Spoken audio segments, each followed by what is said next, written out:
আচ্ছা, পবিত্র কোরআনে সবচেয়ে বেশি কোন নবীর নাম এসেছে বলতে পারবেন? বলেন তো। মুসা, হজরত আছে।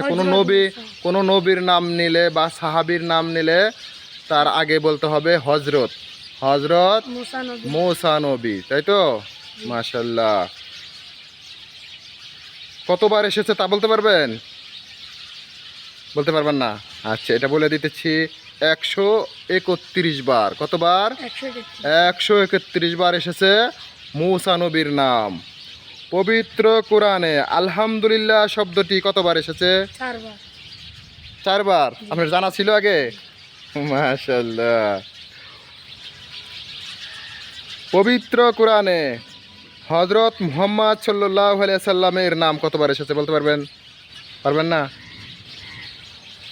পবিত্র কোরআনে হযরত মুহাম্মদ সাল্লাল্লাহু আলাইহি সাল্লামের নাম এসেছে 4 বার। কতবার? 4 বার। সালাতের প্রথম আরকান কি বলতে পারবেন? নামাজের মধ্যে প্রথম আরকান কি? হ্যাঁ, না, নিয়ত তো আরকানের মধ্যে পড়ে। প্রথম আরকান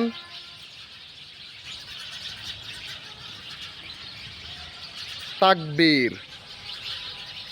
তাকবীর,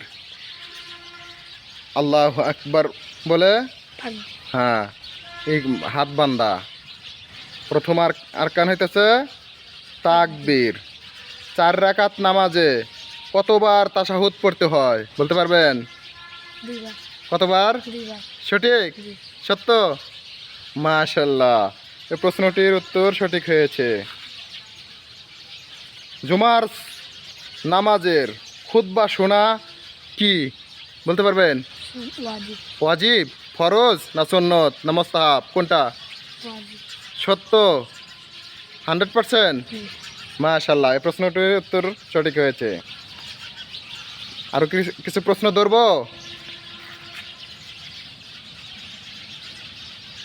একাকী নামাজ আদায় ছাড়া জামাতে নামাজ আদায় করা কত গুণ বেশি সওয়াব পাওয়া যায় বলতে পারবেন?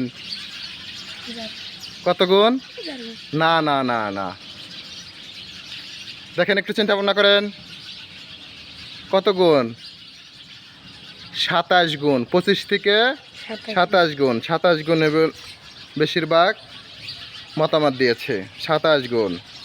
ইমামের পিছনে যারা নামাজ আদায় করেন তাদেরকে কি বলা হয়? ইমামের পিছনে যারা নামাজ আদায় করেন তাদের